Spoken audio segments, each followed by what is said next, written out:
Hey gals and guys, welcome to my YouTube channel. And after a lot of thought on what to start with, I decided upon starting off with the master root cause of all. Yes, the patriarchy. Let's discuss it in detail. So, patriarchy. What is patriarchy? Patriarchy is a social system in which men hold primary power and predominate in the roles of political leadership, moral authority, social privilege, and control of property, while the women are subjugated. Some of the patriarchal societies are also patrilineal, meaning that property and title are inherited by the male lineage.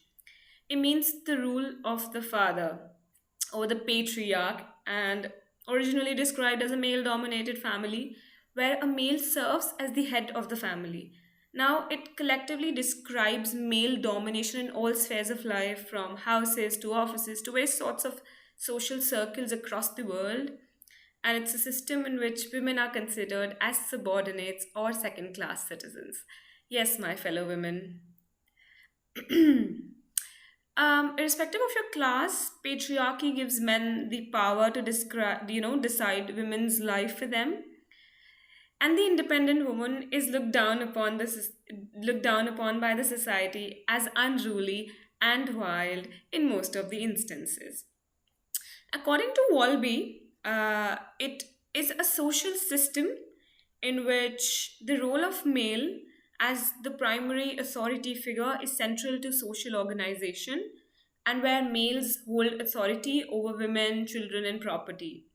You can see even in Indian women, in history and even now in some households, refer to their husbands as Swami, Malik, Pati, which means Lord, God, or owner.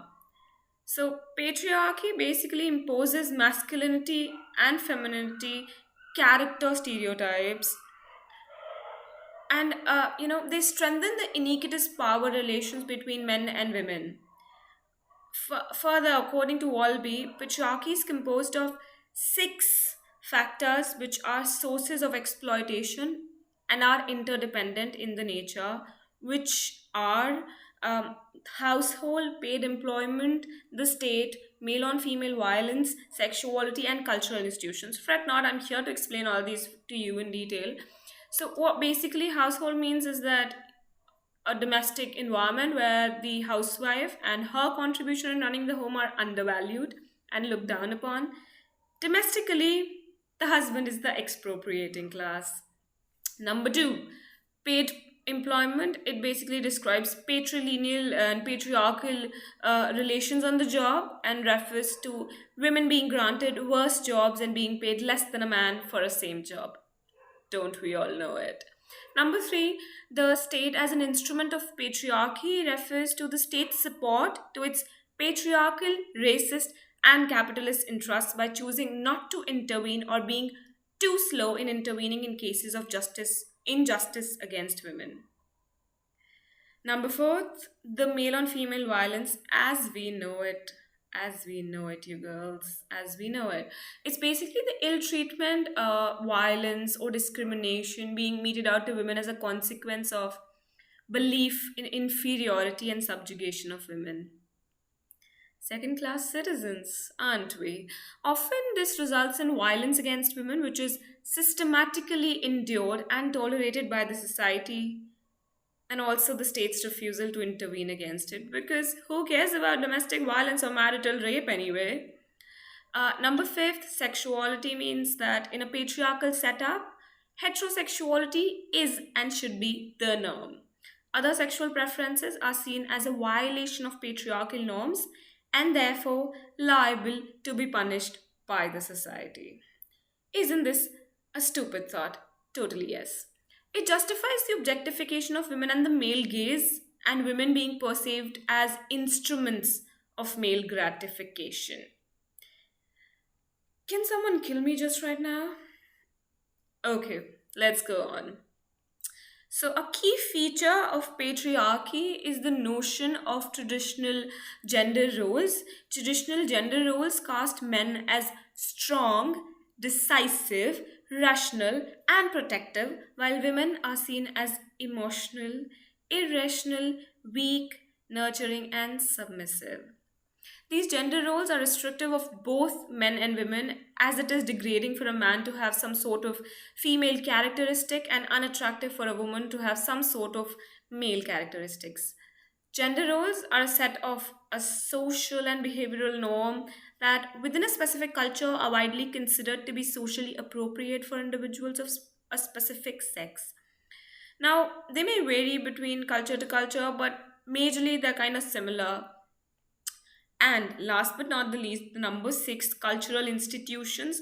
They basically represent the patriarchal relations in cultural institutions and regulate the behavior of women in public places.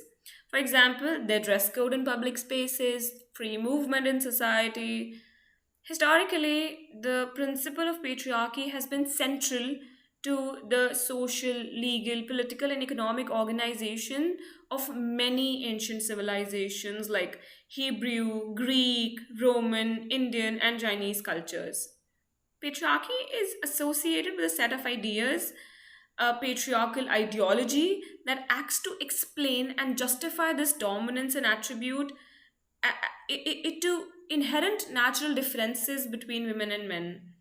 But as a matter of fact, sociologists tend to see patriarchy as a social product and not as an outcome of innate differences between the sexes and between men and women. So they basically do not justify the gender roles in a society. So moving on, patriarchy around us. Well, don't we all know it already? But let's discuss it again because I know it hurts, but it's true if it's true. So, patriarchy around us, have you ever been told that you're not as good as your brother at something, even if you are? Or you can't be good at it just because you're a woman? The speaker is most likely a very, very, very patriarchal person. Women have since ages felt discrimination, bias, and non acceptance at the hands of various people around them. We face the ill effects of patriarchy from the moment we're born in several ways. The scale and the matter, and the manner could be different depending upon various factors. And most of the times, some women aren't able to name it because of either lack of knowledge or notice, but react in affirmation when later asked or described in simpler terms with the help of examples.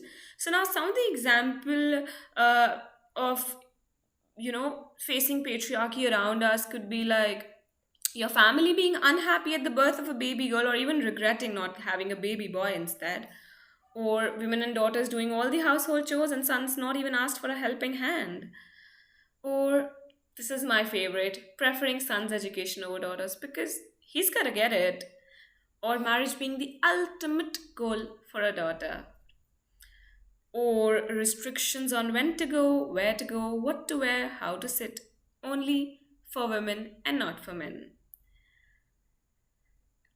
So these are sort of the things which we see every day around us and are, basically terrible. Terrible. I just don't have any word for it other than terrible. Or the synonyms of terrible. Yes, actually. I do have a lot of words for it. Because thanks to the English language, we have like a lot of synonyms for terrible. Now, let's jump on to the third question. Is patriarchy a synonym to male domination? In a way, yes. I know you aren't surprised. Don't act like you are.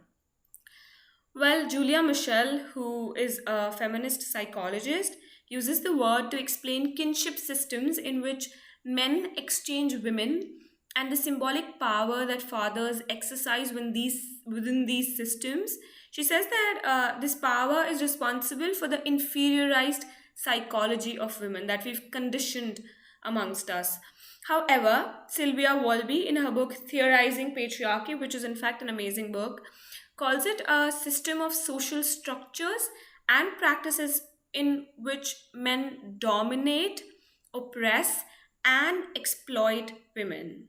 What I like about Sylvia's point about patriarchy being a system is that it helps us to reject the idea of biological determinism. So, what biological determinism is that men and women are naturally different because of their biology or bodies and are therefore assigned different roles or positions in the society. So, what she says clearly is that it's the patriarchy or the roles assigned to us aren't because of biological determinism but only because of this social system that we are in.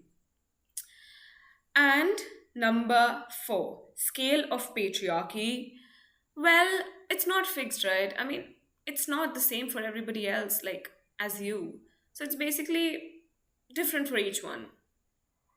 Also, there's no relation of patriarchy with caste or class or society or time period. Men dominate or control the women in their lives, but the nature and scale of control may differ largely. It also doesn't mean that all men do that. Of course not. And it also changes with certain changes in relationships amongst the man and the woman involved. But in most cases, most of the women in their lives face such sort of control or dominance in many aspects, and it's important for us as both men, women, and any binary gender, non-binary gender, to recognize this and employ appropriate strategies to deal with these unpleasant situations.